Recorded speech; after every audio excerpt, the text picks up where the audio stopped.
12 जनवरी 2018 को प्रीतम अपने भाई जितेंद्र से मिलने एवीजे हाइट सोसाइटी जो कि नोएडा में है वहां पहुंचा। यह फ्लैट प्रीतम का था और इस फ्लैट की 2 चाबियां थी, जिसकी एक चाबी उसके पास और दूसरी चाबी जितेंद्र के पास थी। फ्लैट में घुसते ही प्रीतम ने जो देखा उसको देखकर ही वाज शॉक्ड कि एक गद्दा फर्श पर बिछा हुआ है और उस पर एक कंबल ओढ़े कोई सो रहा है। बट जाहिर सी बात है कि कोई भी इंसान फर्श पर बिस्तर लगाए सो जाता है, तो फिर प्रीतम ने ऐसा क्या देखा कि वो घबरा गया।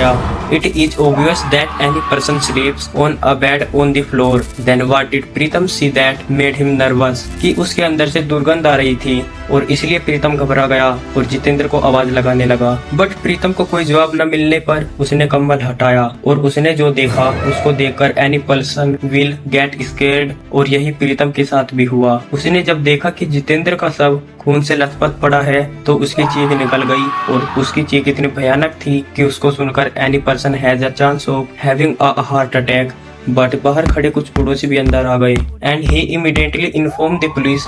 पुलिस भी मौके पर आ गई और आते ही पुलिस ने घटना स्थल का मुआयना किया और पाया कि जितेंद्र की हत्या 3 गोलियां लगने से हुई थी और हत्या कई दिन पहले की गई थी। क्योंकि लाश से दुर्गंध आ रही थी, पुलिस को फ्लैट में शराब की कुछ खाली बोतलें और गिलास मिले, जिससे स्पष्ट हुआ कि जितेंद्र की हत्या किसी जानकार ने की थी।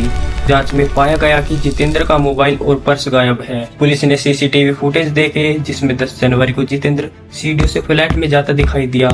पुलिस ने जितेंद्र की कॉल डिटेल्स निकाली तो ही वाज शॉक्ड कि 17 नंबरों में से 11 नंबर केवल लड़कियों के थे। पुलिस को 10 लड़कियों से पूछताछ के बाद भी कोई सुराग नहीं मिला, लेकिन एक लड़की जिसका नाम सृष्टि गुप्ता था, शी वाज मिसिंग।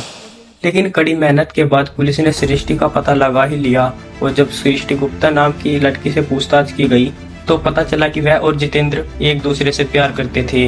बट उसका नंबर कॉल डिटेल्स में मिला तो कड़ाई से पूछताछ करने पर सृष्टि ने जो बताया उसको सुनकर आधा पुलिसमैन वर शॉक्ड कि सृष्टि ये भी कर सकती है, जबकि वो दोनों तो एक दूसरे से प्यार करते थे। And you will be also be shocked to hear that कि उसने ही जितेंद्र की हत्या की थी। बट कौन थी ये सृष्टि और उसने जितेंद्र को क्यों मारा? सृष्टि जो उत्तर प्रदेश के जिला बुलंदशहर की खुर्जा की रहने वाली थी, खुर्जा में ही उनकी मोबाइल एक्सेसरीज की दुकान थी। बट सृष्टि's father broke all relation with her because she was physically living with a Muslim boy in his room. साफ साफ शब्दों में बोले तो सृष्टि जितेंद्र से पहले किसी और लड़के से भी प्यार करती थी और वो उसके साथ भी फिजिकली रही थी। लड़के का नाम था इमरान जो कि शादीशुदा था, लेकिन फिर बाद में सृष्टि की मुलाकात जितेंद्र से हुई। इन दोनों की नजदीकियां इतनी बढ़ती गई कि these two also starting getting physical with each other. Srishti ने बताया कि इसी का फायदा उठाकर जितेंद्र ने उसका अश्लील वीडियो भी बना लिया था और सृष्टि ने यह भी बताया कि जितेंद्र उसे ब्लैकमेल करता था और इसी वजह से उसने यह कदम उठाया। लेकिन जब सृष्टि ने पुलिस को कुछ ऐसा बताया जिसको सुनकर पुलिस वाज शॉक्ड अगेन कि सृष्टि ने अपने प्रेमी इमरान और उसके ड्राइवर नफीस के साथ मिलकर इसकी हत्या की योजना बनाई थी। हत्या के दिन सृष्टि ने जितेंद्र के फ्लैट पर पहुंचकर शराब भी पी थी और फिर उसे 4 गोलियां मारकर उसकी हत्या कर दी। पुलिस ने सृष्टि, इमरान और नफीस को गिरफ्तार कर लिया और हत्या में प्रयुक्त पिस्टल, 5 मोबाइल फोन, फ्लैट की चाबी और सृष्टि के खून से सने कपड़े बरामद कर लिए। बट जितेंद्र की फैमिली ने इन आरोपों को झूठा बताया और कहा कि सृष्टि जितेंद्र को बदनाम करने की कोशिश कर रही है। पुलिस ने सभी सबूतों के आधार पर आरोपियों को कोर्ट में पेश किया, जहां से उन्हें जेल भेज दिया गया। अब सवाल यह था कि क्या जितेंद्र के घर वाले सही बोल रहे थे? क्या सृष्टि ने जितेंद्र को बदनाम करने के लिए ये सब बोला, या फिर सृष्टि सही बोल रही थी कि जितेंद्र ने ही उसे ब्लैकमेल किया? जितेंद्र हैज ब्लैकमेल सृष्टि। आपकी इस बारे में क्या राय है? कमेंट बॉक्स में जरूर बताएं।